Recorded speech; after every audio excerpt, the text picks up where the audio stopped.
اس کہانی کے راوی ایک بزرگ ساحت عباسی ہیں۔ اس وقت ان کی عمر تقریباً 90 سال کے لگ بھگ ہے۔ موصوف پیشہ کے لحاظ سے مستری ہیں۔ انہوں نے اپنی زندگی میں بیتا ایک واقعہ یوں بیان کیا۔ بقول ان کے یہ 1945 کے اوائل کی بات ہے کہ ہم چند مزدور مستری موجودہ بھارت کے شہر بنارس کے علاقہ مردہ گھاٹ کی 4 دیواری کی تعمیر کر رہے تھے۔ دراصل مردہ گھاٹ کے ارد گرد 4 دیواریں اس وقت کے municipal chief engineer mister Rao کے حکم کے تحت کی جا رہی تھیں۔ یہ گورا آفیسر چاہتا تھا کہ بنارس کے بڑے قبرستانوں اور ہندوؤں کے مردہ گھاٹ کی بقیہ حدود ہونی چاہیے تاکہ یہ لوگ آپس میں لڑیں یا جھگڑا نہ کریں۔ مسٹر راؤ نے پہلے مرحلے میں بڑے مردہ گھاٹ اور حکمیہ قبرستان کے لیے ایک بڑا بجٹ مختص کیا تھا، لیکن زیادہ بجٹ مردہ گھاٹ کے لیے مخصوص کیا گیا تھا۔ بقول زاہد عباسی کے ہم مزدوروں مستریوں نے بڑی مضبوط ایک 4 دیواری مردہ گھاٹ کے ارد گرد بنا دی تھی جو کہ 5 روز میں مکمل ہوئی تھی، لیکن چھٹے روز یہ دیوار مکمل طور پر بنیادوں سے زمین بوس ہو کر گر گئی تھی۔ یہ ہمارے ٹھیکیدار سندن لال کے لیے بہت حیرت اور پریشانی کا باعث تھی۔ حالانکہ اس کے ساتھ ساتھ مسلمانوں کے قبرستان واقعہ حکمہ قبرستان کی 4 دیواری بھی بنا دی گئی تھی اور اس میں ہلکا مٹیریل ایک ردے کی اینٹ استعمال کی گئی تھی۔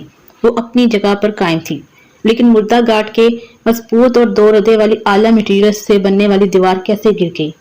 اس پر mister Rao chief engineer Banaras municipal committee نے فوری طور پر سندن لال ٹھیکیدار کو اپنے دفتر بلا کر اس کی ٹھیک ٹھاک تذلیل والی کلاس لی۔ یہی نہیں، اس نے پولیس کو لیٹر لکھا کہ اس کے خلاف FIR کاٹی جائے۔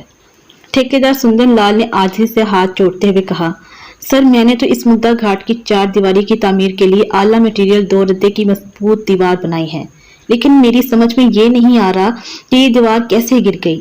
سندن لال نے گیتا پر ہاتھ رکھ کر سوگند کھائی کہ اس نے اسی ٹھیکے میں رتی برابر بھی بے ایمانی نہیں کی۔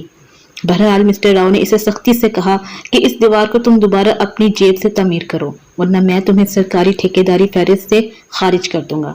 یہی نہیں، میں تمہیں فراڈ، بے ایمانی کے جرائم میں ملوث کر کے پولیس کے حوالے کروں گا۔ اس زمانہ میں کسی سرکاری ٹھیکیداری میں فراڈ، بے ایمانی کی کم سے کم سزا 4 سال بما بھاری جرمانہ ہوا کرتا تھا اور اس قسم کے کیسوں کے فیصلے جلدی ہوا کرتے تھے۔ سندن لال ٹھیکیدار گورے چیف آفیسر مسٹر راؤ کے سامنے رونے پیٹنے لگا۔ اس نے مسٹر راؤ سے وعدہ کیا کہ وہ دیوار اگلے 4 روز میں نئے سرے سے بنوا دے گا۔ سندن لال ٹھیکیدار نے اپنے پلے سے اس زمانہ میں 1200 روپے اس مردہ گھاٹ کی دیوار بنانے پر خرچ کیے، جبکہ ہم مزدوروں مستریوں نے دن رات کر کے بڑی احتیاط سے اس مردہ گھاٹ کے ارد گرد 4 دیواری بنائی جو کہ 5 روز میں مکمل ہوئی۔ جب دیوار مکمل ہوئی تو اگلی صبح سندن لال ٹھیکیدار نے اسے مسٹر راؤ کو دکھلانی تھی۔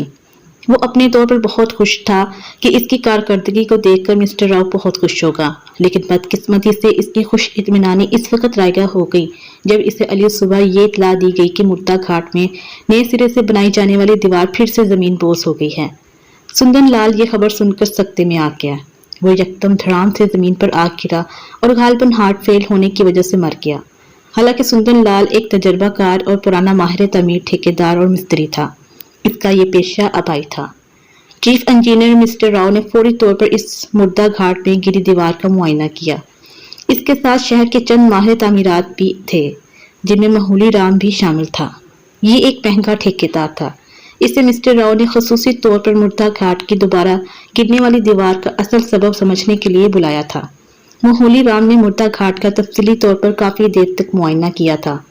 اس نے اپنی رائے دیتے ہوئے کہا کہ میرے علم کے مطابق سندن لال نے اس مردہ گھاٹ کی 4 دیواری معیاری اور اچھے ماہر انداز سے بنائی ہے، لیکن مجھے یہ سمجھ نہیں آ رہا کہ بالآخر یہ دیوار کیسے گری۔ مسٹر راؤ نے اس سے پوچھا کہ اب کس طرح تیسری بار یہ دیوار بنائی جائے۔ مہولی رام نے اسے کہا کہ اسے فرانسیسی طرز تعمیر کے طریقے سے تعمیر کرنی چاہیے۔ مسٹر راؤ نے چونکتے ہوئے پرتجسس لہجے میں اس سے پوچھا کہ یہ کون سا طریقہ ہے۔ اس نے جواباً کہا کہ اس قسم کی تعمیر انتہائی مہنگی اور قابل یقین حد تک مضبوط رہتی ہے۔ کتنی مہنگی اور اس کی تعمیر میں کیا مٹیریل استعمال ہوگا؟ گورے کی اس بات کا جواب اس نے یہ دیا کہ فرانسیسی انداز کی اس تعمیر کو فور ایور کا نام دیا گیا ہے۔ اس میں اعلیٰ سیمنٹ، ماش کی دال سے ملا مسالہ شامل ہونے کے علاوہ اس میں عام سریا، لوہا، گارڈر نہیں بلکہ ٹار استعمال ہوتا ہے۔ ٹار نامی لوہا ریل کی پٹریوں، جنگ کی ٹینکوں، توپوں میں استعمال ہوتا ہے اور بہت کچھ قیمتی مٹیریل اس نے بتلایا۔ مسٹر راؤ نے اس سے کہا کہ مسٹر مہولی رام، تم اس کام کی نگرانی کرو۔ مجھ سے جتنا روپیہ لینا چاہتے ہو اس کا فنڈ لے لو۔ مہولی رام نے بھی جواباً کہا، سر 1200 روپے دیں گے، اس میں مٹیریل مزدوری سب شامل ہوگی۔ مسٹر راؤ نے اس کے کندھے پر ہاتھ رکھتے ہوئے کہا کہ میں تمہیں 1300 روپے دوں گا، لیکن یہ کام تم نے اپنی نگرانی میں کروانا ہے۔ مہولی رام کو اس نے 1 ہفتہ دیتے ہوئے کہا کہ اس مردہ گھاٹ کی 4 دیواری بڑی محنت سے بنائی ہے اور مجھے فلاں دن اپنی کارکردگی دکھلانی ہے۔ الغرض 7 روز تک اس دیوار پر اعلیٰ قیمتی مٹیریل سے کام جاری رہا۔ مہولی رام نے اس دیوار پر بڑے چھانٹ کے مزدور مستری لگائے، بلکہ خود بھی کام کیا۔ بقول راوی اس وقت اس دیوار پر اس کے ٹوٹل 8600 روپے خرچ آئے۔ اللہ اللہ کر کے جب یہ مشکل دیوار تیار ہوئی تو مہولی لال نے اس پر بھینسوں سے ٹکریں لگوائیں، گاڑی سے اسے کھینچا۔ وہ دراصل اس کی مضبوطی جانچنا چاہتا تھا۔ وہ بالآخر مطمئن ہو گیا۔ جس دن اس نے اس دیوار کا معائنہ چیف انجینئر مسٹر راؤ کو دکھلانی تھی، اس سے 1 دن پہلے شام کے وقت وہاں کے چند بزرگ ہندو اس کے پاس آئے۔ انہوں نے باتوں باتوں میں اسے کہا، اس مردہ گھاٹ کی تعمیر شدہ دیواریں 2 دفعہ گری ہیں، لیکن اس سے پہلے تقریباً 35 سال پہلے اس مردہ گھاٹ میں تعمیر ہونے والی ایک دیوار گر گئی تھی۔ یہ دیوار ہم لوگوں نے تعمیر کروائی تھی۔ مہولی لال نے اس سے کہا کہ میں نے یہ دیوار فرانسیسی طرز تعمیر فور ایور کے فارمولے کے تحت مہنگے اعلیٰ مٹیریل سے بنائی ہے، اور اس کی تکمیل کے بعد اس کو گھوڑوں آٹو گاڑی کے انجن سے بھی کھنچوائی ہے۔ یہ جوں کی توں مضبوط کھڑی رہی، کیونکہ اس کے درمیان میں نے ٹار لوہے کا استعمال کیا ہے۔ اس نے بڑے اطمینان اور خوشی کے اندازے گفتگو میں یہ بات کی تھی۔ اس دوران وہاں ایک ہندو پنڈت قسم کے ضعیف بوڑھے نے اسے کہا کہ میرا یہ خیال ہے کہ یہ سب کچھ بابا مہتا کمار کی بھٹکتی روح کی وجہ سے ہے۔ وہ کون ہیں؟ مہولی رام نے اس سے حیرت انگیز انداز میں پوچھا۔ اس بزرگ پنڈت نے اس سے کہا، صاحب جی، میری بات غور اور کان کھول کر سنو۔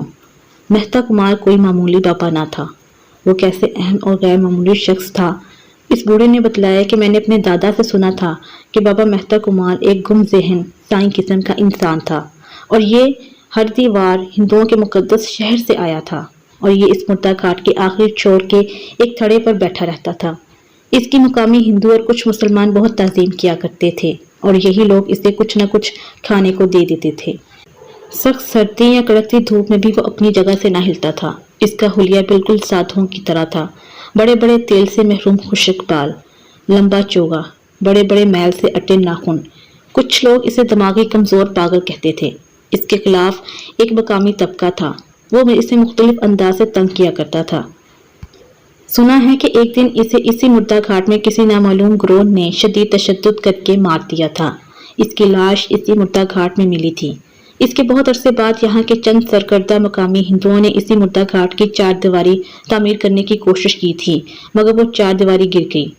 بزرگوں، یہ سب کھڑی کھڑائی خود ساختہ بنائی ہوئی کہانیاں ہیں۔ میں ان دقیانوسی بیکار باتوں پر بالکل یقین نہیں رکھتا۔ مہولی لال ٹھیکیدار نے اس بوڑھے پنڈت کی بات کو رد کرتے ہوئے کہا۔ بہرحال دوسرے روز موسم صاف اور کھلا کھلا روشن تھا۔ مہولی لال نے مردہ گھاٹ کے اندر نئی تعمیر شدہ دیوار کے معائنے کی تقریب کے لیے بہت خصوصی انتظام کیا تھا۔ تقریب میں مسٹر راؤ اور اس کے ساتھ چند گورے آفیسر آئے۔ مسٹر راؤ نے اس کی تعمیر شدہ دیوار کا کافی دیر تک معائنہ کیا، اور اسے شاباشی دینے کے بعد ابھی اس نے تعریفی تقریری شروع کی ہی تھی کہ اتنے میں دیکھتے ہی دیکھتے انتہائی پرسرار انداز میں سامنے والی دیوار کا ایک حصہ دھڑام سے گرا۔ یہ کیا ہوا؟ مہولی لال چلایا۔ اسی دوران جنوبی طرز کی دیوار گری۔ مردہ گھاٹ میں اچھی خاصی افراتفری، بے چینی، خوف کی کیفیت طاری ہو گئی تھی۔ اسی ناگفتہ پرسرار واقعے میں مہولی لال کے سر میں نہ جانے کہاں سے ایک اینٹ کا آدھا حصہ آیا اور اس کے سر سے بری طرح ٹکرایا۔ پھر کیا تھا، گورا راؤ اور اس کے ساتھ آئے آفیسرز وہاں سے اپنی دم بھگا کر بھاگے، جبکہ زخمی مہولی لال کو شہر بنارس کے سرکاری ہسپتال لے جایا گیا۔ وہ وہاں 5 روز تک تھا، زندگی اور موت کے درمیان جھولتا رہا۔ وہ بچ نہ سکا اور 6 روز صبح کے وقت مر گیا۔ اس کے بعد مسٹر راؤ نے اپنی ریٹائرمنٹ لے لی۔ وہ واپس انگلینڈ چلا گیا۔ سنا ہے کہ وہ بعد میں پاگل ہو کر مرا۔ نیز مردہ گھاٹ کے بارے میں یہ بات بھی مشہور ہو گئی کہ یہاں واقعی بابا مہتا کمار کی روح بھٹکتی ہے، اور وہ کسی صورت میں اس مردہ گھاٹ کی 4 دیواری کی تعمیر کو برداشت کرنا نہیں چاہتی۔